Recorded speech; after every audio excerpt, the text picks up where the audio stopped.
Hello student, good morning. कैसे हैं आप? मैं हूं विजेंद्र वर्मा और एक बार फिर से Saraswati group of education YouTube channel पर आपका हार्दिक स्वागत करता हूं, अभिनंदन करता हूं। तो आइए हम पढ़ते हैं चैप्टर नंबर 2। देखिए, हमारा आज का टॉपिक है गुरु बीजाणु जनन। हमने नर युग्मोद्भिद का परिवर्तन विकास पढ़ा, संरचना विकास पढ़ी। हमने मादा युग्मोद्भिद पढ़ा। हम आज मादा युग्मोद्भिद की संरचना और मादा युग्मोद्भिद का विकास किससे होता है इसके बारे में हम पढ़ेंगे। गुरु बीजाणु जनन पढ़ेंगे और गुरु बीजाणु जनन गुरु बीजाणु मातृ कोशिका में होता है। तो सबसे पहले हम गुरु बीजाणु मातृ कोशिका के बारे में पढ़ेंगे। देखिए, हमने कल पढ़ा था कि जब बीजांड का निर्माण होता है तो बीजांड के निर्माण में हमने इसकी संरचना को 5 भागों में बांटा। वो 5 भाग कौन कौन से थे? नंबर 1 अध्यावरण, जो बाहर का आवरण बनाता है। बीजांडवरण, बीजांडकाय,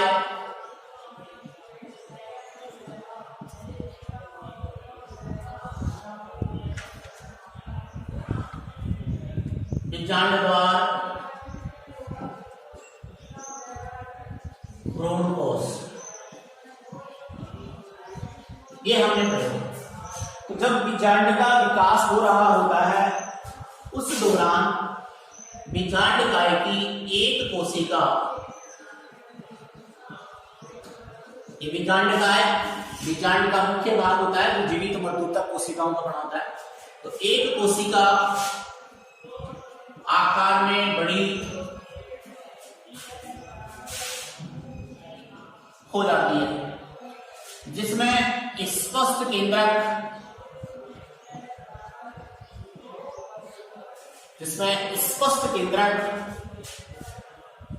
सघन जीव युक्त होता है।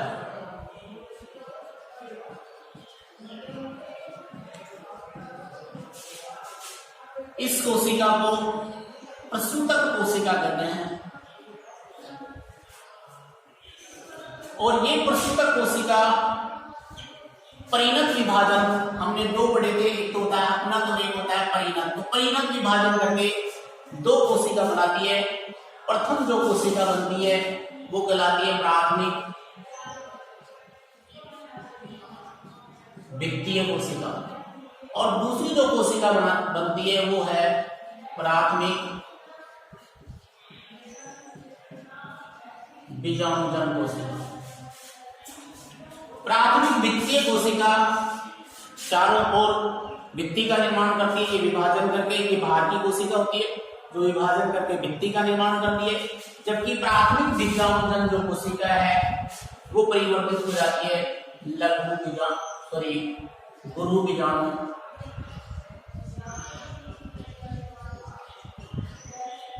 मातृ कोशिका। देखिए, हमने पहले भी पढ़ा था, जब हम नर युग्मोद्भिद पढ़ रहे थे तो उस दौरान आया था लघु बीजाणु मातृ कोशिका। अब अपन बात कर रहे हैं गुरु बीजाणु मातृ कोशिका, यानी कि उधर लघु बीजाणु था, यहाँ गुरु बीजाणु है। तो लघु बीजाणु और गुरु बीजाणु हम बात कर रहे हैं। देखो, गुरु बीजाणु मातृ कोशिका है, ये द्विगुणित होती है। तो एक द्विगुणित गुरु बीजाणु मातृ कोशिका अर्धसूत्री विभाजन द्वारा 4 अगुणित लघु बीजाणु बनाती है। देखिए, बात करते हैं अपना गुरु बीजाणु की। तो एक गुरु बीजाणु मातृ कोशिका एक गुरु बीजाणु मातृ कोशिका अर्धसूत्री विभाजन द्वारा 4 अगुणित गुरु बीजाणु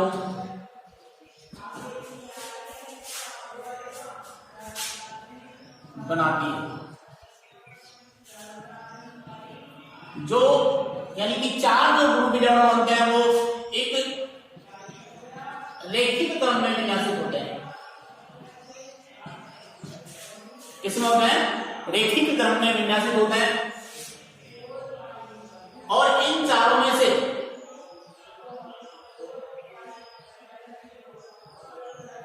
इन चारों गुरु बीजाणुओं में से एक गुरु बीजाणु सक्रिय होता है, बाकी 3 गुरु बीजाणु क्या होता है निष्क्रिय। तो हम कह सकते हैं कि एक गुरु बीजाणु मातृ कोशिका द्वारा अर्धसूत्रीय विभाजन द्वारा एक सक्रिय गुरु बीजाणु बनाती है।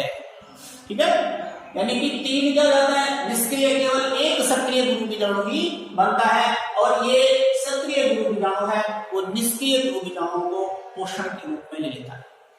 एक गुरु बीजाणु मातृ कोशिका द्वारा एक अगुणित गुरु बीजाणु बनने की प्रक्रिया को कहते हैं गुरु बीजाणु जनन। फिर से सुना एक बार, एक गुरु बीजाणु मातृ कोशिका द्वारा एक अगुणित गुरु बीजाणु बनने की प्रक्रिया को कहते हैं गुरु बीजाणु जनन। अभी हमने पढ़ाया कि एक गुरु बीजाणु मातृ कोशिका से कितने अगुणित गुरु बीजाणु बनते हैं, 4 बनते हैं, लेकिन 4 में से केवल एक ही सक्रिय होता है, 3 गुरु बीजाणु क्या हो जाता है निष्क्रिय हो जाता है। और ये सक्रिय गुरु बीजाणु ही, हम इसकी बात कर रहे हैं यहाँ पे कि ये सक्रिय गुरु बीजाणु ही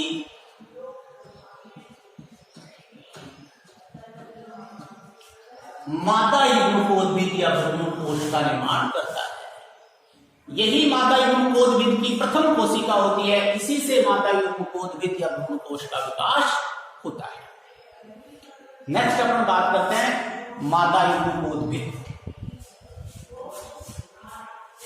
देखिए एक बात कि जब बीजांड का विकास हो रहा होता है तो बीजांड काय की एक कोशिका आकार में बड़ी हो जाती है, जिसमें स्पष्ट केंद्रक होता है, सघन जीव युक्त होता है। उसको उस कोशिका को क्या कहता है प्रसूतक कोशिका। ये विभाजन करके 2 कोशिका बनाती है, प्राथमिक वित्तीय कोशिका और प्राथमिक बीजाणुजन कोशिका। प्राथमिक वित्तीय कोशिका विभाजन द्वारा चारों वित्ती का निर्माण करती है, जबकि प्राथमिक बीजाणुजन कोशिका गुरु बीजाणु मातृ कोशिका में परिवर्तित हो जाती है। और ये गुरु बीजाणु मातृ कोशिका, एक गुरु बीजाणु मातृ कोशिका अंतःसूत्री विभाजन करके 4 अगुणित गुरु बीजाणु बनाती है, जिनमें से केवल एक ही गुरु बीजाणु सक्रिय होता है और 3 गुरु बीजाणु क्या जाते हैं निष्क्रिय हो जाते हैं। इस प्रकार अपन कह सकते हैं कि एक गुरु बीजाणु मातृ कोशिका से एक अगुणित गुरु बीजाणु बनने की प्रक्रिया को क्या कहते हैं गुरु बीजाणु जनन। क्या कहते हैं गुरु बीजाणु जनन। नेक्स्ट बात करते हैं अपन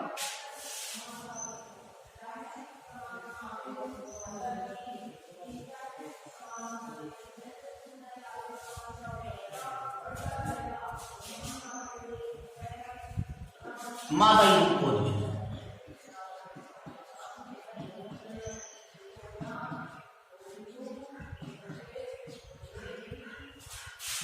या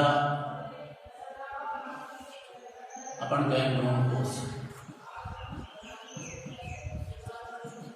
मादा युग्मकोद्भिद का विकास। मादा युग्मकोद्भिद का विकास कैसे होता है ये देखिए एक सक्रिय गुरु बीजाणु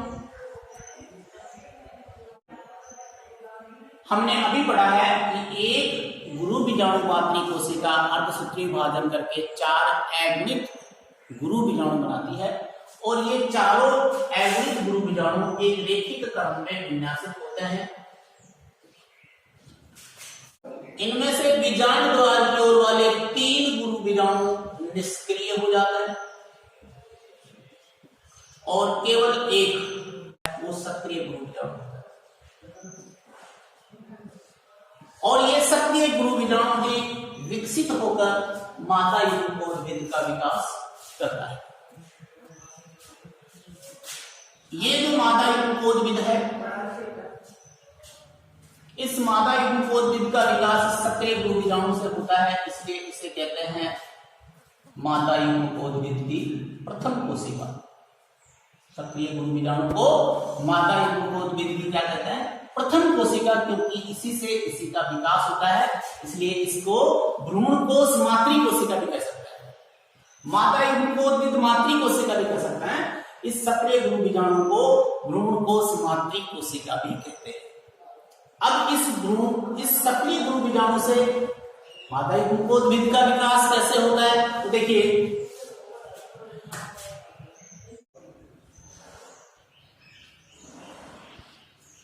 इसका केंद्रक विभाजन करके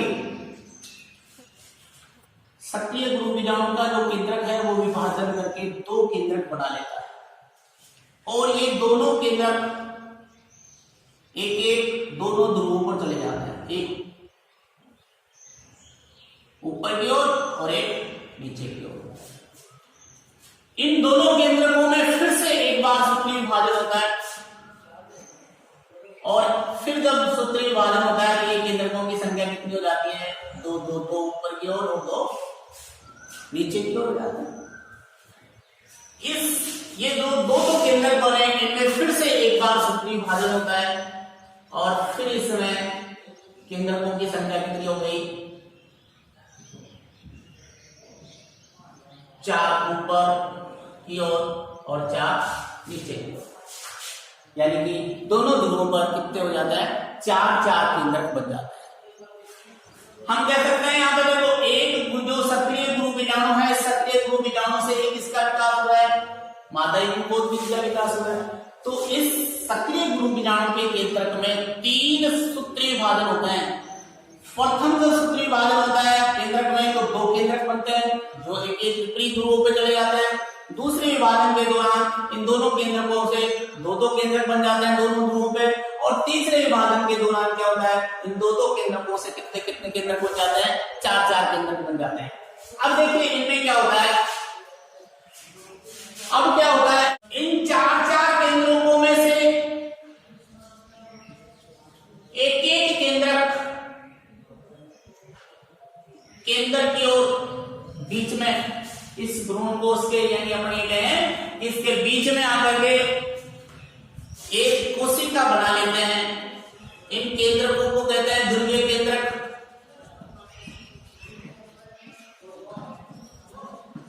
और इस कोशिका को कहेंगे अपन द्वितीयक केंद्रक कोशिका।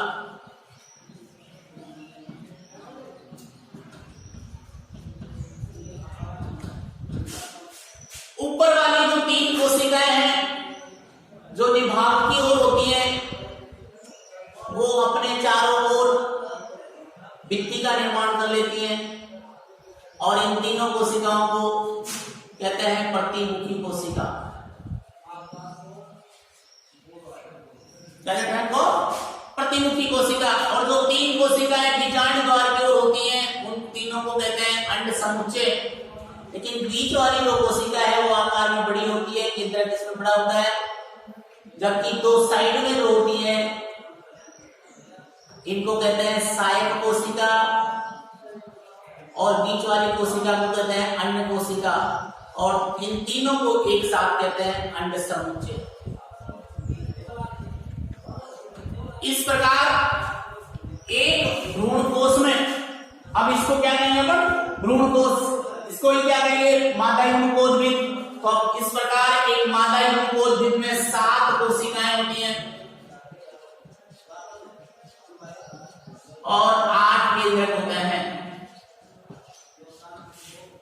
इस प्रकार बने भ्रूणकोश को पोलीगोनल प्रकार का भ्रूणकोश कहते हैं।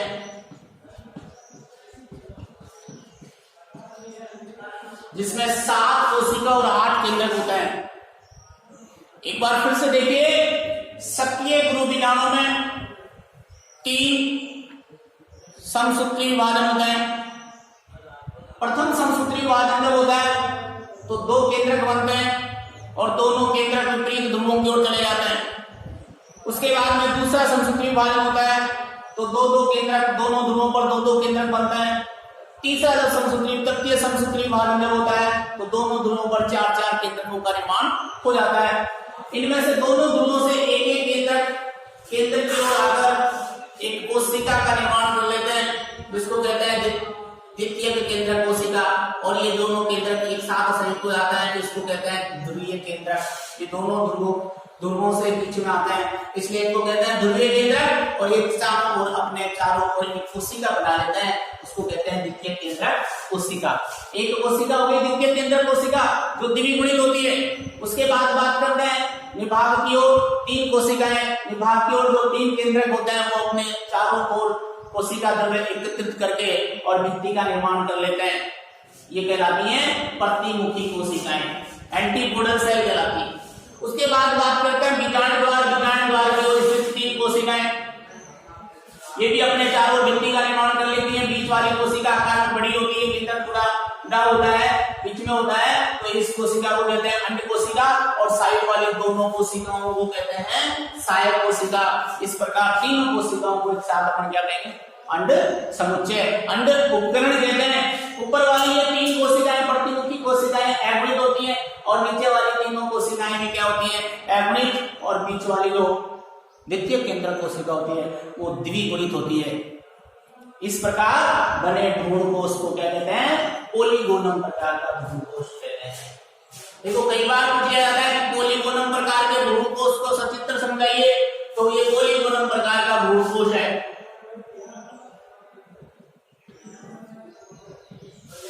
इस प्रकार का पोलीगोनम प्रकार का भ्रूणकोश होता है जिसमें 7 कोशिका और 8 केंद्रक होता है।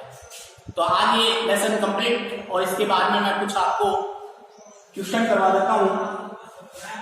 तो देखिए नंबर 1 क्वेश्चन की बात करें अपन,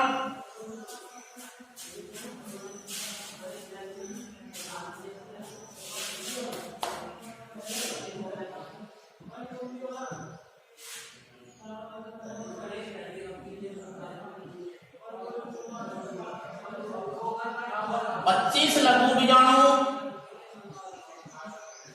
मातृ कोशिका तथा 25 गुरु बीजाणु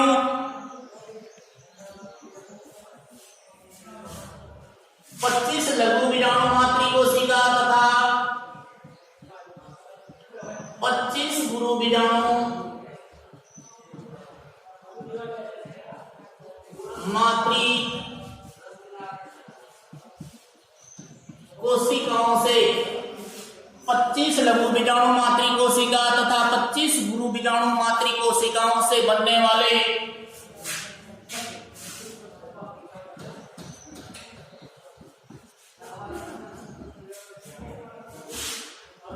लघु बीजाणु व गुरु बीजाणु का अनुपात क्या होगा?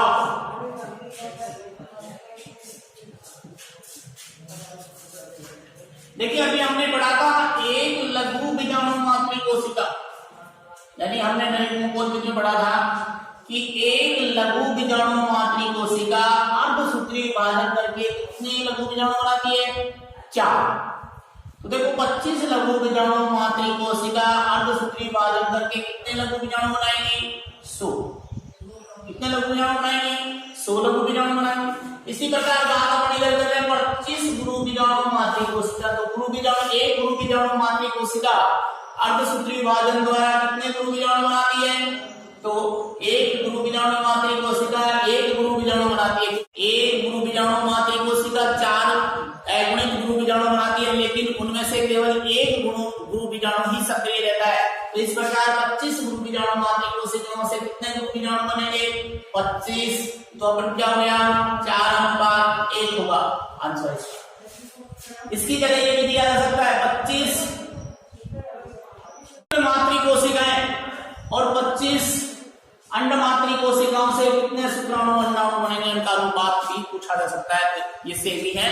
नेक्स्ट बात करते हैं, इक्वेशन मैंने पहले ही बताया था आपको, यदि प्राकणों के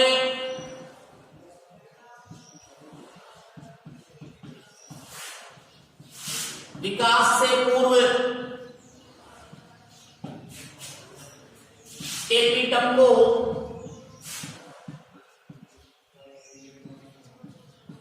नष्ट कर दिया जाए तो क्या होगा?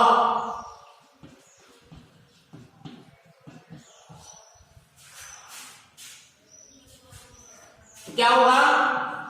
परागकण कैसे होंगे?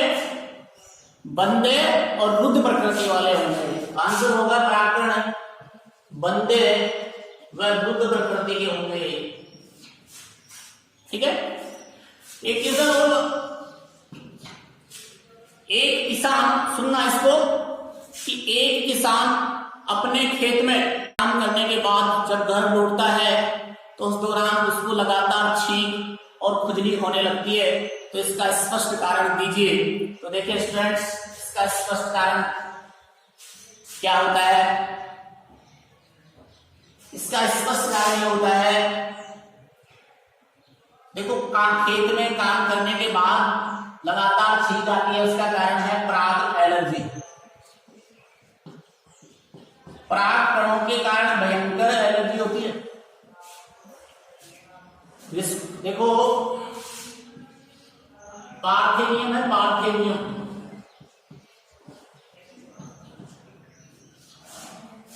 गाजर घास बोलते हैं अपने यहाँ, कांग्रेस घास भी कहते हैं इसको, ये पार्थेनियम, इसके परागकणों से भयंकर एलर्जी होती है।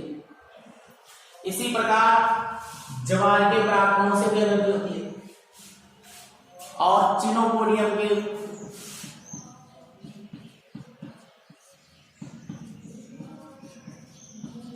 परागकणों से भी एलर्जी होती है। तो ये लेसन अपना कंप्लीट, इसको ध्यानपूर्वक पढ़ना।